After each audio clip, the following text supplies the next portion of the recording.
श्रीपादराजं शरणं प्रपद्ये। श्रीपादराजं शरणं प्रपद्ये। ओम सर्वेभ्यो देवेभ्यो ऋषिभ्यो गुरुभ्यो महेभ्यो ब्राह्मणेभ्यो पितृभ्यो नमो नमः। ముందుగా ఒక్కసారి శ్రీపాదుల వారిని దర్శిద్దాం. శ్రీపాదరాజం శరణం ప్రపద్యే.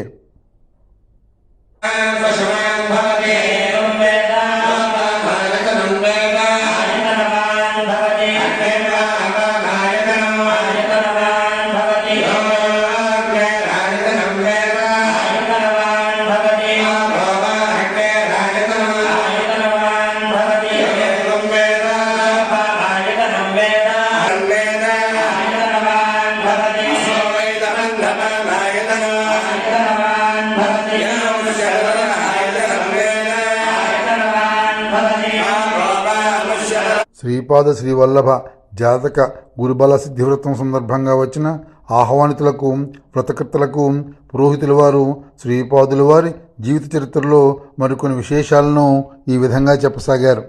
దత్తభక్తులరా, గత భాగంలో శ్రీపాదుడు యవ్వన రూపుడై తిరుమలదాసు ఉండే చాకలపేటకు వెళ్ళి అక్కడ బాధపడుతున్న తిరుమలదాసును ఓదార్చి, నాయనా నీవు కాణిపాకం అనే గ్రామానికి వలస వెళ్ళిపో అని చెప్పినట్లుగా తెలుసుకున్నాం.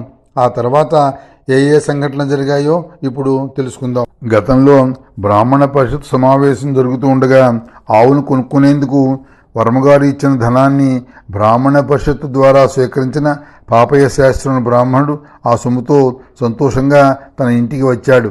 ఈరోజు మనకు బ్రాహ్మణ పరిషత్తు వారు ఆవును కొనుక్కునేందుకు సొమ్ము ఇచ్చారు అని భార్యకు తెలియజేశాడు.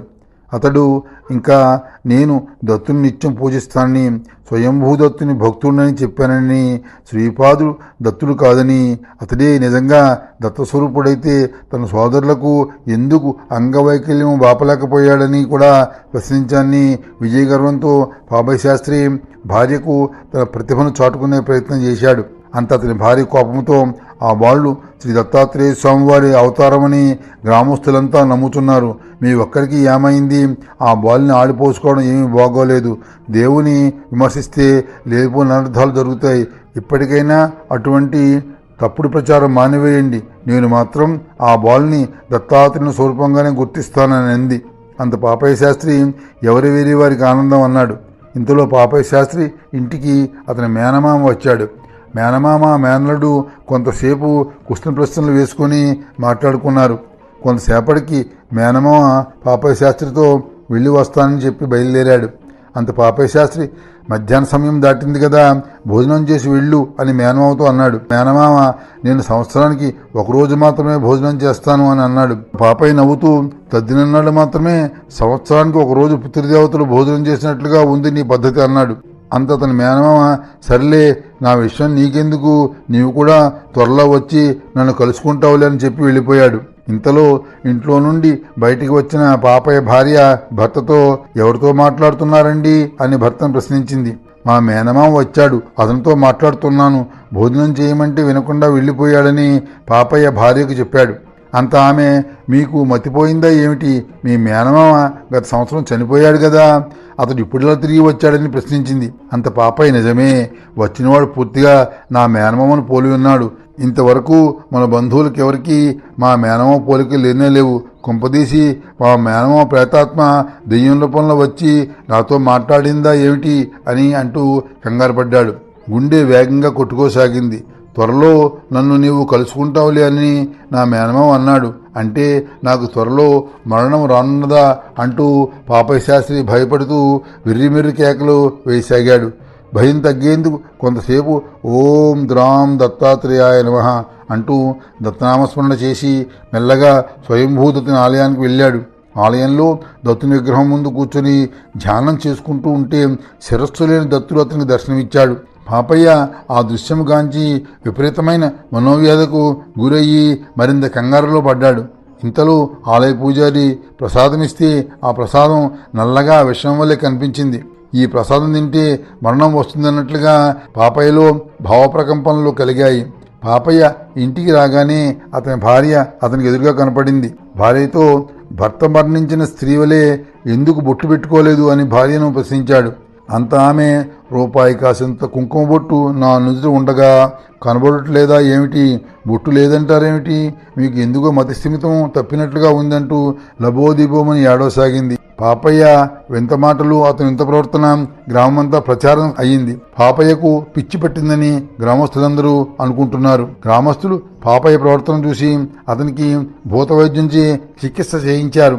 పాపయ్య మాత్రం కంగారు పడుతూ ఉలికి పడుతూ వింతగా ప్రవర్తించేవాడు. నాకు ఏ పిచ్చి లేదు, ఈ చికిత్సలన్నీ అనవసరం అని అనేవాడు. ఒకరోజు పాపయ్య భార్య తన భర్త వింత ప్రవర్తన గూర్చి ఆలోచించు ఉండగా ఆమె బ్రాహ్మణ పరిషత్తులో పాపయ్య శ్రీపాదుల వారిని దూషించినందువల్ల అతనికి ఈ విధమైన మానసిక వ్యధ కలిగి మనస్థిమితము కోల్పోతున్నాడని అనుకుంది. శ్రీపాదుని కలిసి క్షమాపణలు కోరి వారిని ఆశ్రయిస్తే తప్పక తమ సమస్యకు పరిష్కారం దొరుకుతుందని అనుకుంది. వెంటనే పాపయ్య భార్య రాజశర్మ ఇంటికి వెళ్ళింది. శ్రీపాదుల వారు వసారాలో కూర్చుని ఉన్నారు.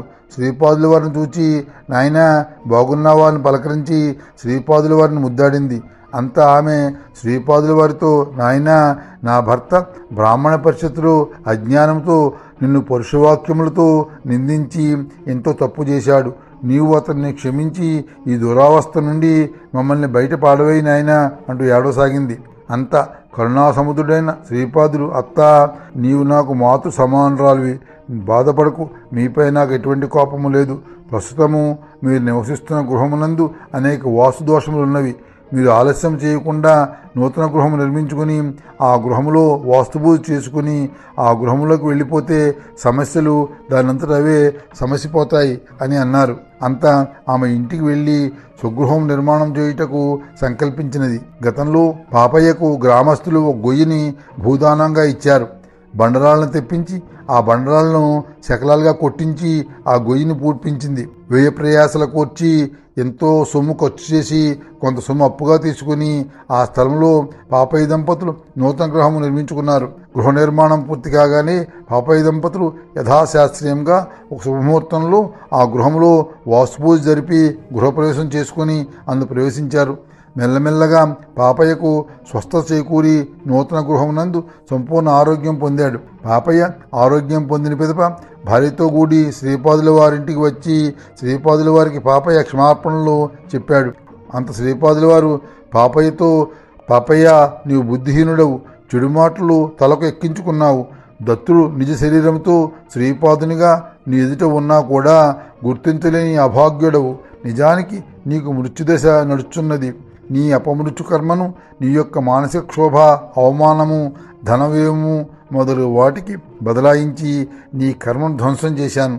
నీ పాపకర్మలను బండరాళ్లకు ఆకర్షింపజేసి ఆ బండరాళ్లను శకలాలుగా కొట్టించి నీ కర్మను క్షయము చేయుటియేగాక నీకు నూతన గ్రహమును కూడా ప్రసాదించాను అని శ్రీపాదుల వారు అన్నారు. ఎంతో ముందుగానే నీవు నన్ను దత్తాత్రేయునిగా గుర్తించి విశ్వసించినచో నీకు కర్మక్షయం చేసి నీకు ఇన్ని బాధలు లేకుండా కాపాడేవాడిని.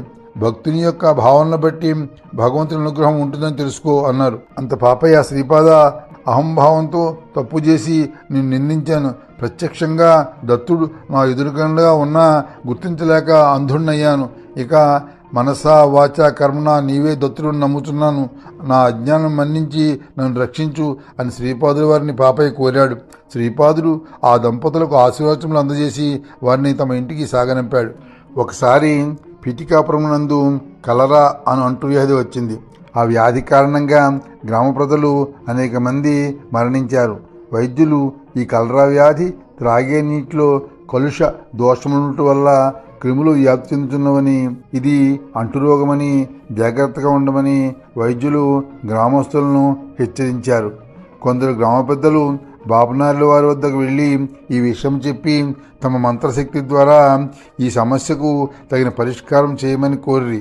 అప్పుడు బాపనార్ల వారు ఈ వ్యాధి జలదోషం వల్ల కాదని, వాయుమండలంలో పేరుకుపోయిన కాలుష్యం వల్ల ఈ అంటురోగము ప్రబలుతున్నదని గ్రామ పెద్దలకు తెలిపిరి. కానీ బాపనార్ల వారి భావనతో వైద్యులు అంగీకరించలేదు. విజ్ఞాన శాస్త్రము ఇటువంటి విధానాలను సమర్థించదని వైద్యులు చెప్పారు. కొంతమంది తాంత్రికులు గ్రామదేవత అయిన అమ్మవారికి జంతు బలులు ఇస్తే అమ్మవారు సంతోషించి ఈ కలరా వ్యాధి నుండి ప్రజలను బయట పారవేస్తుందని, ఈ కలరా వ్యాధిని నివారిస్తుందని తెలిపారు. దీంతో గ్రామస్తులు నిత్యం అనేక రకరకాల జంతువులను గ్రామదేవతకు బలి ఇచ్చి అనేక పూజలు కూడా అమ్మవారికి చేసేవారు. ఈ విషయం తెలిసిన బాపనార్ల వారు సాత్విక పద్ధతుల ద్వారా అమ్మవారిని సంతృప్తి పరచవచ్చునని, అమ్మవారిలో ప్రాణశక్తిని వృద్ధి చేసేందుకు అనేక యోగ ప్రక్రియలు ఉన్నాయని, కావున జంతుబలులు మానివేసి సాత్విక పద్ధతుల ద్వారా అమ్మవారిని ప్రసన్నం చేసుకోవాలని గ్రామస్తులకు తెలియజేశారు. అయినా గ్రామస్తులు వినలేదు. జంతుబలులు నిత్యం జరుగుతూనే ఉండేవి. ఈ విషయాన్ని కొంతమంది శ్రీపాదుల వారికి తెలియజేసి ఏదో విధంగా ఈ కలరా వ్యాప్తి జరగకుండా చూడమని కోరారు. అంత శ్రీపాదుల వారు రక్షాకాళికారూపము ధ్యానించి శాంతించమని కోరిరి. శ్రీపాదుని ఆదేశంతో అమ్మవారు శాంతించుటకై సముద్ర స్థానమునకు వెళ్ళిపోయింది. శ్రీపాదుల వారు గ్రామస్తులను పిలిచి కేవలం అమ్మవారికి పాల పొంగళ్ళు సమర్పిస్తే సరిపోతుందని, జంతుబలులు మానివేయమని చెప్పారు. ఈ విషయాలు దండోరా వేయించి గ్రామస్తులకందరికీ తెలియజేయమని చెప్పారు. అప్పుడు గ్రామస్తులు, అయ్యా, గ్రామంలో దండోరా వేయి వాని పేరు వెంకయ్య, అతడు తమరికి అత్యంత భక్తుడు, అతడు కూడా కలరా వ్యాధి సోకి మంచాన పడ్డాడు అని తెలియజేశారు. అంత శ్రీపాదులు, ఇది ఆజ్ఞగా వెంకయ్యకి చెప్పండి, అన్ని పరిస్థితులు చక్కబడతాయి అని గ్రామస్తులకు తెలిపారు. అప్పుడు గ్రామస్తులు వెంకయ్య వద్దకు వెళ్లారు. మంచానబడ్డ వెంకయ్యకు శ్రీపాదుల ఆజ్ఞను గ్రామస్తులు తెలియజేశారు. శ్రీపాదుల వారి మాట విన్న వెంకయ్యకు ఒక్కసారిగా మూర్ఛ వచ్చింది. ఆ మూర్ఛతో కలరా రోగము శ్రీపాదుల వారి దయతో పోయింది. వెంకయ్య ఆరోగ్యంతో పైకి లేచి శ్రీపాదునికి నమస్కరించి వెంటనే డప్పు తీసుకుని గ్రామమంతా అమ్మవారికి పాల పొంగళ్ళు సమర్పిస్తే చాలునని, జంతుబలులు చేయవద్దని శ్రీపాదుల వారు ఆదేశించారని గ్రామమంతా దండోర వేశాడు. ఆ వార్త విన్న గ్రామస్తులు వెంటనే జంతుబలులు మానివేశారు. బాపనార్ల వారు ఒక పెద్ద గంగాళము తెప్పించి ఆ గంగాళమును పూర్తిగా నీటితో నింపారు. బాపనార్ల వారు వాయుమండలంలో తిరుగుతున్న విషక్రిముల సంహారానికై మంత్రాలను ఉచ్చరించసాగారు. ఎక్కడెక్కడో తిరుగుతున్న విషక్రిములు వరుసగా వచ్చి టపటపమంటూ ఆ గంగాళంలో పడి మరణించాయి. విషక్రిములు పీడపోగానే కలరా వ్యాధి పూర్తిగా పీఠికాపురం విడిచిపోయింది. ఈ విషయం తెలిసిన వైద్యులు విస్తుపోయారు. శ్రీపాదుల వారి ప్రతిభను గ్రామస్తులు అనేక విధాలుగా కొనియాడారు. ఇలా రోజులు ముందుకు సాగుతుండగా శ్రీపాదుల వారికి 1 సంవత్సరం వయస్సు వచ్చినందువల్ల వారికి ప్రథమ జన్మ దినోత్సవము తాత బాపనార్ల వారి ఇంట ఎంతో వైభవంగా జరిగింది. ఆ రోజు బాపనార్ల వారు అశుతోషుడు చెప్పిన శుభలక్షణములు శ్రీపాదుల వారి పాదములందు ప్రత్యక్షంగా చూడాలని అనుకున్నాడు. కానీ శ్రీపాదులు అటు ఇటు పరుగులు చేస్తున్నందువల్ల బాపనార్ల వారికి అది వీలు పడలేదు. ఇంతలో ఆ ఇంట్లో గల వసారాలో బియ్యము దంచిన తవుడునందు బాపనార్ల వారికి శ్రీపాదుల వారి దివ్య పాదముల ముద్రలు కనపడెను. అవి శ్రీపాదుల వారి పాదముద్రలేనని సుమతి తండ్రికి తెలిపింది. అంతా బాపనార్ల వారు శ్రీపాదుని పిలిచి తన ఒళ్ళో కూర్చునబెట్టుకుని వారి పాదములను పరిశీలించారు. పాదములకు తవుడు అంటుకుని ఉన్నందువల్ల శ్రీపాదు వారి పాదములను బాపనార్ల వారు ఎంతో స్పష్టంగా చూసి అశుతోషుడు చెప్పిన శుభలక్షణములను శ్రీపాదుల వారి పాదములందు కనుగొన్నాడు. ఆ దివ్య పాదములను ముద్దాడి శ్రీపాదుడు సాక్షాత్తు దత్తప్రభువేనని నిర్ణయించుకున్నాను. అంతా బాపనార్ల వారి కన్నుల నుండి అప్రయత్నంగా నీరు కారెను. శ్రీపాదుల వారు తమ దివ్యహస్తములతో ఆ కళ్ళను తుడిచి, తాత, నీవు గతంలో శక్తిపాతము చేసి సూర్యమండలములోని దివ్య తేజోశక్తిని శ్రీశైలమునందు గల మల్లికార్జున శివలింగములోనికి ఆకర్షించితివి. అదే సమయంలో కొంత శక్తి గోకర్ణమునందు గల మహాబలేశ్వర లింగములోనికి, పాదగయా క్షేత్రమునందున్న స్వయంభూదత్తులను కూడా ఆకర్షించబడినది. నేను ఈ 3 క్షేత్రములను కూడా మరింత శక్తివంతం చేయాలని సంకల్పించుకున్నాను. ఇంతటి గొప్ప కార్యమును నిర్వహించిన నీవు సత్యఋషివి.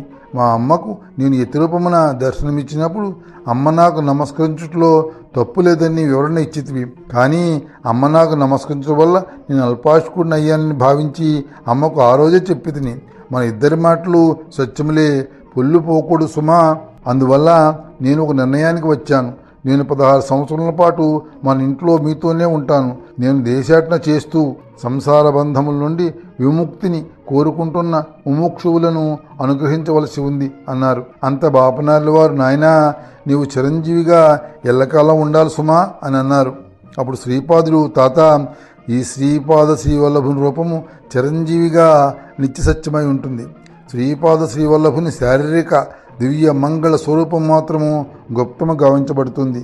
గుప్తము గావింపబడిన ఈ స్వరూపం తొలుత నృసింహ సరస్వతిగా అవతరించి లోక కళ్యాణం చేసి కదలీవనం చేరి అక్కడ 300 సంవత్సరములు తపమాచరించును. పిమ్మట స్వామి సమర్థరూపము దాల్చి ప్రజ్ఞాపురమున వటవృక్షంలో శ్రీపాదుని ప్రాణశక్తిని ప్రవేశపెట్టి అటుపై శ్రీశైల మల్లికార్జున లింగములో విలీనమయ్యదును అని శ్రీపాదుల వారు బాపనార్ల వారికి తెలిపరి.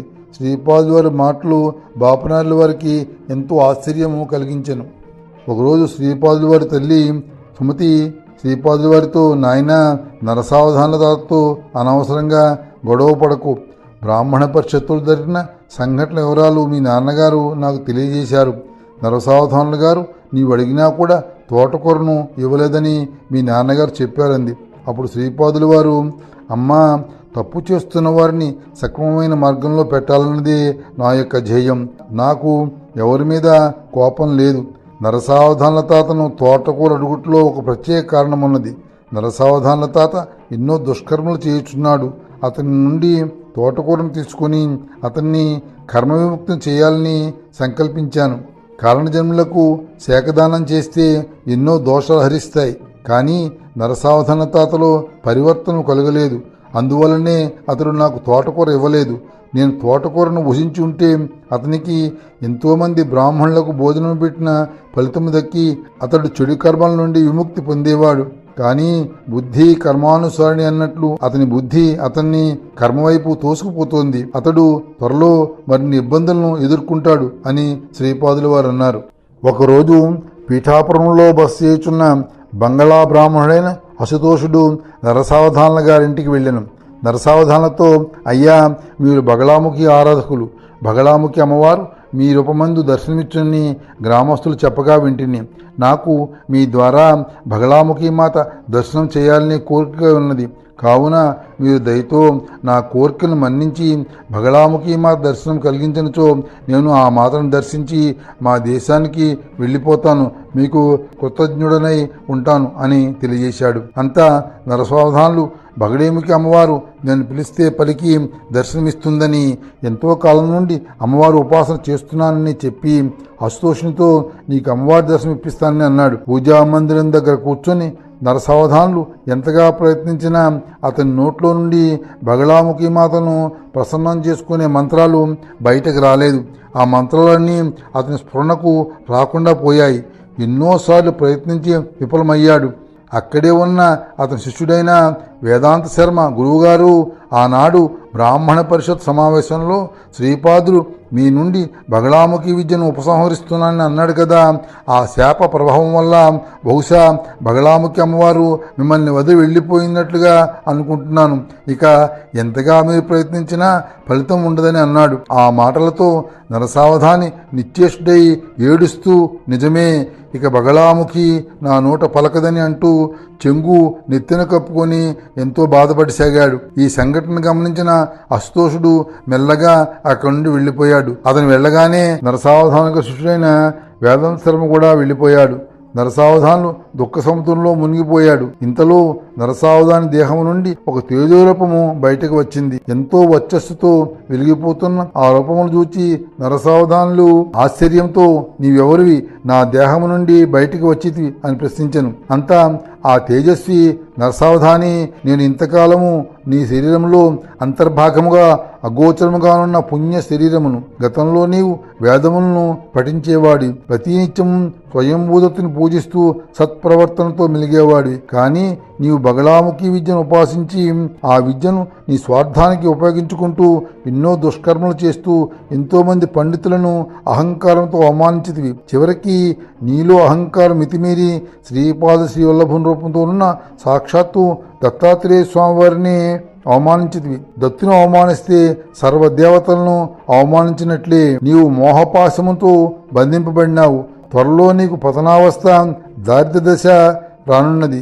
నిన్ను పతనావస్థ నుండి బయట పారవేయుటకు శ్రీపాదుడు నీ నుండి తోటకూరను శాఖదానముగా కోరాడు. కానీ నీవు వారికి తోటకూర ఇవ్వలేకపోయితివి. ఆనాడు శ్రీపాదునికి తోటకూరను దానమిచ్చి ఉండినచో నీకు త్వరలో సంక్రమించే దారిద్ర్య దురావస్థల నుండి శ్రీపాదుల వారు నిన్ను బయట పారవేసి ఉండేవారు. ఇంతటి చక్కటి అవకాశము నీ చేతులారా పోగొట్టుకున్నావు. శ్రీపాదుడు ఈ అవతారము చాలించిన పిమ్మట నృసింహ సరస్వతిగా మరో అవతారం ధరిస్తాడు.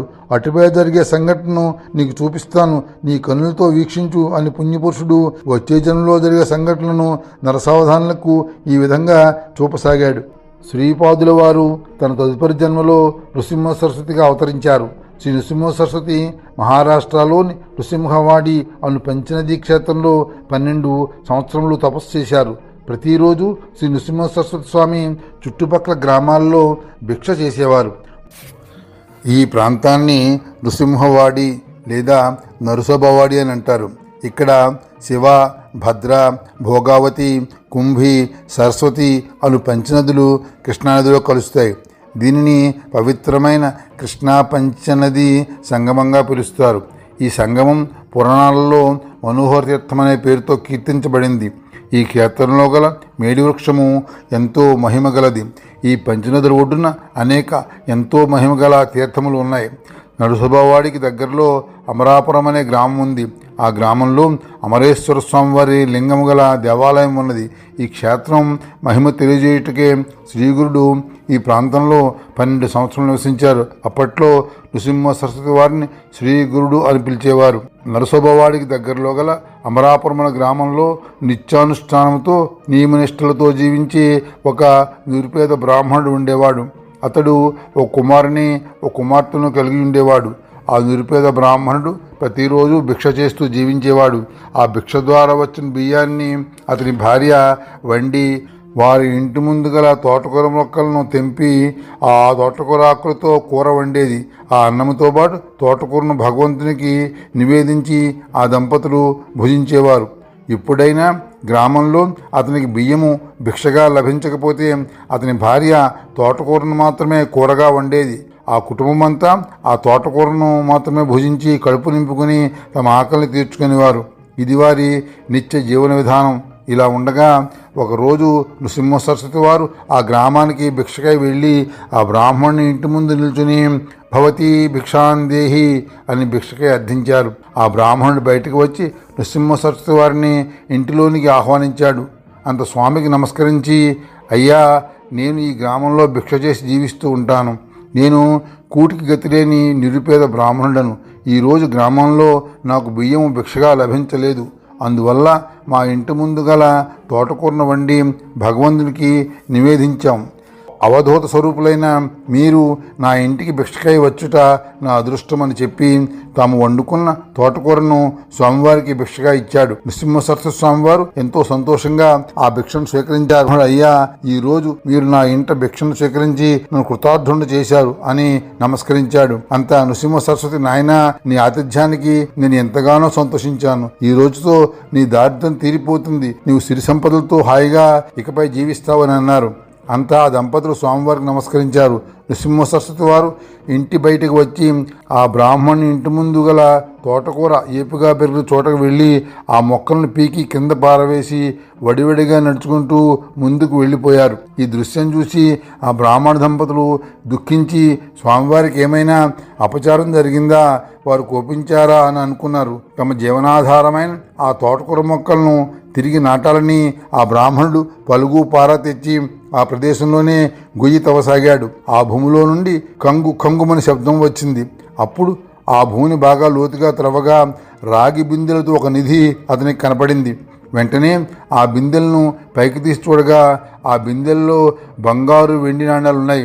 అంతా ఆ దంపతులు ఆ నిధిని ఇంట్లో దాచుకొని మెల్లగా పంచనది సంగమం దగ్గర గల శ్రీ నృసింహ సరస్వతి వారి ఆశ్రమానికి వెళ్ళి వారికి నమస్కరించి జరిగిందంతా చెప్పారు. అంత స్వామివారు నవ్వుతూ, ఆ నిధి మీకోసమే సృష్టించబడింది. ఆ నిధి దొరికిన సంగతి గుప్తంగా ఉంచండి, ఎవరికీ చెప్పకండి.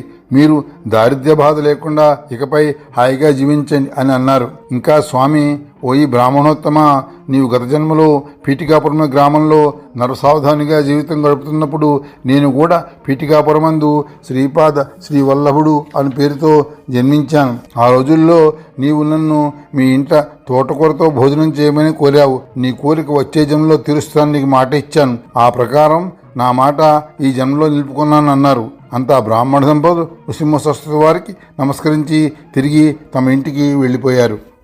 ఈ దృశ్యాన్ని నరసావధానికి కళ్ళ కట్టినట్టు చూపించి, ఆ తేజస్వి నరసావధాని, చూశావు కదా, రాబోయే జన్మలో జరగబోయే ఈ సంఘటన నృసింహ సరస్వతి వారి ఆశీర్వాదం పొందిన పిమ్మట నీవు పుణ్యపురుషుడు అవుతావు. అప్పుడు నేను తిరిగి వచ్చి నీలో ప్రవేశిస్తాను. ఇప్పుడు నేను శ్రీపాదుని ఆదేశం ప్రకారం నేను వారిలో ఐక్యమైపోతాను. ఇక ఇప్పుడు నీలో మిగిలినది పాపపురుషుడు మాత్రమేనని చెప్పి ఆ తేజోరూపము ఒక్కసారిగా అదృశ్యమైనది. ఈ సంఘటన జరగగానే నరసావధానులు బెంబేలెత్తిపోయి దుఃఖించసాగాడు. ఎంతో మనోవిధ చెందాడు. నరసావధానుల వారి ఆర్థిక సామాజిక పరిస్థితులు క్రమక్రమంగా కొద్ది రోజుల్లోనే క్షీణించసాగాయి. అతని పూర్వవైభవం కూడా మెల్లమెల్లగా అడుగంటపోసాగింది. ఒకరోజు నరసావధానుల గారి భార్య భర్తతో, ఏమండి, మీకు నేను మొదటి నుండి బాపునాయుల వారిపై ద్వేషం వద్దని, బాలుడైన శ్రీపాదునిపై అసూయ పడవద్దని చెప్తూనే వస్తున్నాను. వారితో మంచిగా మెలగమని కూడా ఎన్నోసార్లు చెప్పాను. అయినా మీరు వినలేదు. చూశారు కదా, మన పరిస్థితులు మరింతగా క్షీణించకముందే మీరు వెళ్ళి శ్రీపాదుల వారి క్షమార్పణ చెప్పి ఆ స్వామిని ఆశ్రయించండి అని చెప్పింది. అంత నరసావధానులు, ఇంత జరిగాక నేను ఏ ముఖం పెట్టుకుని వారి ఇంటికి వెళ్ళగలను? గ్రామస్తుల దృష్టిలో మరింత చులకనైపోతాను. ప్రస్తుతానికి ఆ పని నేను చేయలేనని భార్యకు తెలిపాడు. అంతా ఆమె పరిస్థితులు మరింతగా క్షీణిస్తే గాని మీకు తెలియదు అంటూ ఇంట్లోకి వెళ్ళిపోయింది. మనలో చాలామంది గురుచరిత్రలో ఈ ఘట్టాన్ని చదివే ఉంటారు. ఆ గ్రంథాల్లో బ్రాహ్మణుని ఇంట్లో తమ్మి ఆకుల పాదు ఉండేదని లేదా చిక్కుడు ఆకుల పాదు ఉండేదని వ్రాశారు. ఆ గ్రంథాలు వ్రాసే నాటికి శ్రీపాదుల వారి చరిత్ర వెల్లడి కాలేదు. శ్రీపాదుల వారి చరిత్ర వెలుగులోకి వచ్చిన పిదప అది తోటకూరగా గుర్తించబడింది. ముఖ్యంగా శాఖదానం అంటే ఆకులతో ఇచ్చేది కానీ కాయలు గల ఆకులతో ఇచ్చేది కాదని విజ్ఞుల అభిప్రాయం. ఈ విషయాన్ని అందరూ గ్రహించగలరు. అటుపై అశుతోషుడు శ్రీపాదుల వారి ఇంటికి వచ్చాడు. శ్రీపాదుల వారికి నమస్కరించాడు. అంత శ్రీపాదుల వారు, విప్రోత్తమ, ఈరోజు చిత్తా నక్షత్రం, అది నా జన్మ నక్షత్రం. నా జన్మ నక్షత్రం నాడు నన్ను ఎవరైనా ఆరాధిస్తే నేను ఎంతో సంతృప్తి చెంది వారి కోరికలు తీరుస్తాను. నాపై ఎంతో భక్తితో నీవు నా వద్దకు వచ్చితివి. నీకేమి కావాలో కోరుకో, అనుగ్రహిస్తానని శ్రీపాదుల వారు అశుతోషునికి చెప్పారు. అంతా అశుతోషుడు, ప్రభు, నరసావధానుల వారు బగళాముఖి ఆరాధకులని తెలిసి వారి ద్వారా బగళాముఖి దేవతా దర్శనం పొందాలని సంకల్పించి వారి వద్దకు వెళ్ళాను. నరసావధానుల వారు ఎంతగా ప్రయత్నించినా బగళాముఖి విద్య వారి నోట పలుకలేదు. నా కోరిక సఫలం కాలేదు అని అశుతోషుడు శ్రీపాదుల వారికి విన్నవించుకున్నాడు. బ్రాహ్మణోత్తమ, నరసావధానులు ఆరాధించు బగళీముఖి దేవతను నేనే. ఆ దేవతను నరసావధానుల నుండి ఉపసంహరించగానే ఆ అమ్మవారు నాలో విలీనమైనది. నేను సర్వదేవీ దేవతా స్వరూపుడును. ఇదిగో నీవు బగళాముఖి మాతను దర్శించు అని శ్రీపాదుల వారు అశుతోషునకు బగళాముఖి దేవతారూపమున దర్శనమిచ్చారు. అంత అశుతోషుడు మిక్కిలి ఆనందంతో అంబికను దర్శించి నమస్కరించి ఎంతో తృప్తి పొందాడు. తన చిరకాల వాంఛ తీరిందని ఎంతో ఆనందించాడు. అంత శ్రీపాదుల వారు తిరిగి తమ స్వరూపము పొంది అశుతోషునితో, విప్రోత్తమ, నీవు కణోమహాశి తపోభూమి అయిన పెనుశిల కోనకు వెళ్ళి అక్కడ తపస్సు చేసుకో. నేను మరో అవతారం దాల్చినప్పుడు నిన్ను అనుగ్రహిస్తానని తెలిపారు. వెంటనే అశుతోషుడు శ్రీపాదుల వారికి నమస్కరించి తపోభూమికి పయనమయ్యాడు. ఆ రోజుల్లో పెనుశిల కోన అని పిలువబడే ప్రదేశము ఇప్పుడు పెంచెల కోన అని పేరుతో నెల్లూరు జిల్లాలో ఉంది. ఇది అరణ్య ప్రాంతము. ఇక్కడ సుప్రసిద్ధ శ్రీ లక్ష్మీనరసింహస్వామి వారి ఆలయం ఉన్నది. ఇది దర్శించవలసిన సుక్షేత్రము. మరిన్ని విశేషాలు మరో భాగంలో తెలుసుకుందాం. దిగంబర దిగంబర శ్రీపాద వల్లభ దిగంబర శ్రీపాదరాజవరద గోవింద గోవింద. దువ్వూరి భాస్కర్రావు. श्रीमदनंत श्री विभूषित अप्पल लक्ष्मी नरसिंह राजा